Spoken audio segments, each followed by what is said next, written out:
Good evening, everyone. Hope you're all well.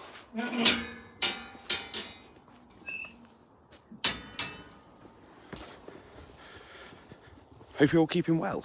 Bradley from Haunted Nights here. We're here doing our interactive ghost walk tonight. Absolutely freezing night to be out on the Yorkshire moors, but what a fantastic haunted location to come to, and you couldn't ask for anything more than some of the most haunted stories. Checking over my shoulder as I'm just walking out one of the most haunted graveyards in Haworth. Beautiful view all around me, and the church is behind as well.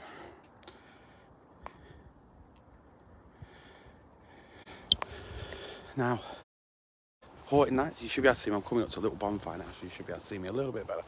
Haunted Nights have been all over the UK this weekend. We've been down in the Scariest with Dave down there. I think some of the lives have been on, you'll be able to watch as well. And Paul has been down in Essex doing the Matthew Hopkins interactive ghost walk as well.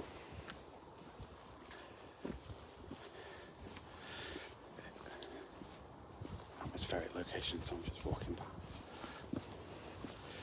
When we've done the tours here before, we've had a variety of different phenomena that does happen here, so you always sort of keep an eye out on the hills behind you, see if anything's going on.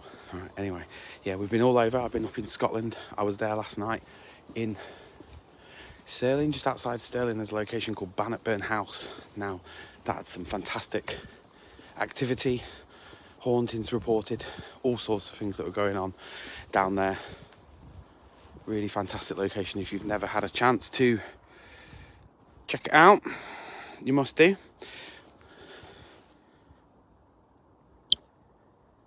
That's a little bit better, isn't it?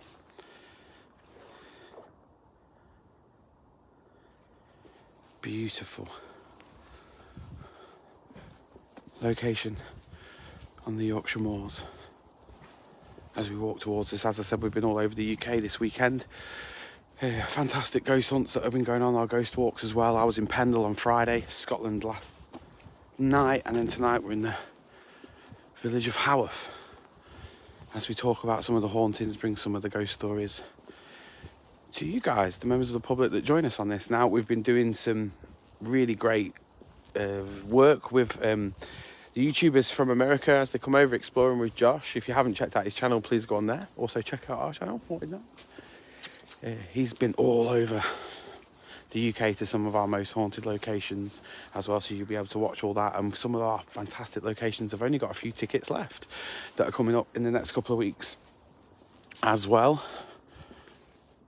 Ripon Workhouse, not too far from where I am now as well, one of the locations. There's also York that's just next door to it. I think we've just sold out a few of the locations that are coming up very, very soon, but obviously we do add new dates all the time, so you can go on and check out our website, which is hauntednights.co.uk, and our ghost walking site, which is hauntednightsghostwalks.co.uk.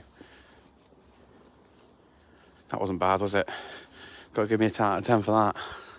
So as I'm walking down now, you can just see my colleague who's in front in a big dark shadow walking down the path. Now, this is a representation of a haunting that's allegedly taken place here. Now, there's a stone tape theory that people talk about a lot, which is supposed to be when something happens for the same amount of time, it sort of embeds or records on the stone or the fabric of the building, whatever happens to be present at that moment.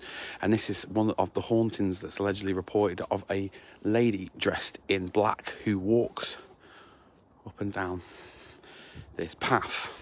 Right, well, up and down this path leads you into the graveyard area of Haworth. Now, one of the stories is she was an elderly lady who lost her husband, sadly, and spent the last few years of her life wandering up and down this path into the graveyard, and obviously paying her respects morning before she'd walk back down this path. Now, since her passing, people have reported seeing her ghostly energy right at this location, right where that is. Yeah, it's a really sad story, mate. It really is.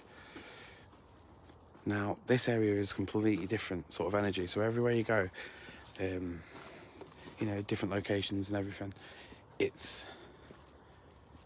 a very weird sort of theme that's followed around is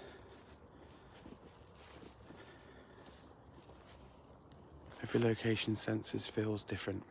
And when you go into this location, it's very different from that road that we were talking about. Obviously, like, there's a sadness. Obviously, you can tell that I've sort of gone a bit dodgy since I've walked in here. It's just because in this area, you're supposed to get a lot of noises, sounds, flashings of light. That is people down the bottom, so please don't think that's orbs suddenly coming towards me.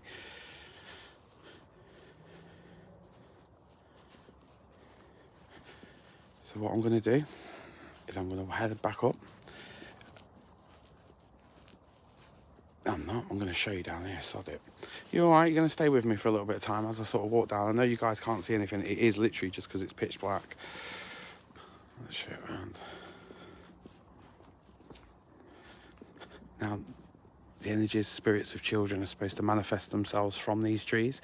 Now, as I was talking about that graveyard that's at the top, there's supposed to be a graveyard that was quite near to where we are now, and it was actually moved before it was moved.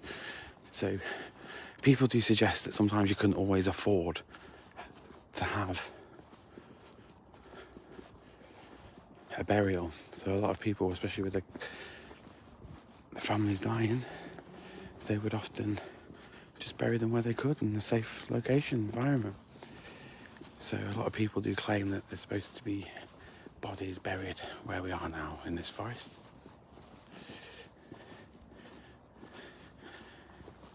Fantastic location. Right, what I'm going to do, I know I've got a little bit, my torch is the light that you can see. That's what I'm seeing through. It is pitch black. Like, when you look behind us, that's what you can see. There's just nothing. Pitch black darkness all around us now. Now, if you've never been to this village, please come up during the day. Spend a little bit of time here. It's absolutely lovely. Now, as I was talking before about some of the locations that we've got coming up in the next couple of weeks, you have to come and join us. Oxford Castle coming up as well. I think there's only a few little places that are left on that location as well. A few others. I think Paul's put some quick deals on this evening as well, so you'll be able to go on, maybe get a bargain on coming on your very, very own ghost adventure. So I think they've gone live now, actually, so you should be able to go on and have a look.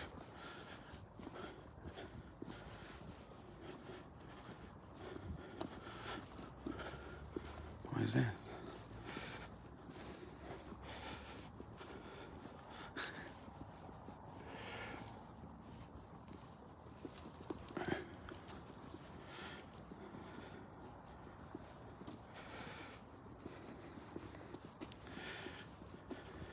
This is the path. We've literally just walked around in a big circle. So when I was talking about the children, it's all supposed to be here. When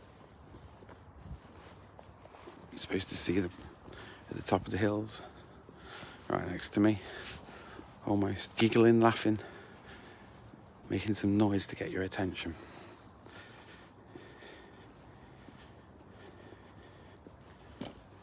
Very weird. All the locations down there, Main Street, different variety of different haunting locations that are down there as well. Overlooking. You right, mate? Do you want to say hello? Hi. Where were you last night? Lancaster. Act like you're pleased to be on camera. Oh, I'm not pleased. What were you doing last night? We were on the Trail of the Pendle Witches. And how did you get on? It was interesting. Interesting. So you're up in Lancaster, Gallows Hill. Yeah. Tickets available There is.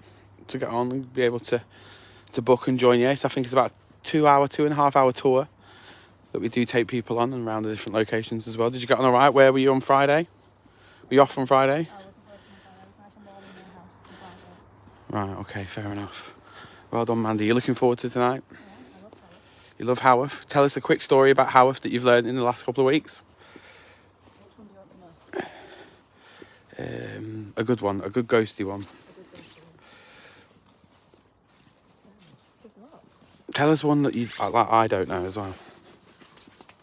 If you told me the other day you've learnt loads, so. I have, but it's mainly about the Brontes. All right, tell me something about the Brontes I didn't know. That Charlotte was like the head of the house. She was the only one to actually get married, and 9 months after her wedding, she found out that she was pregnant, and she actually passed away due to severe Lyme disease. Did she really? She did. So that's sad. That's sad. Right. Tell you what, man. Do you want to say goodbye and then we'll finish it and then we'll head up and see our guests? So, goodbye, everybody. See you.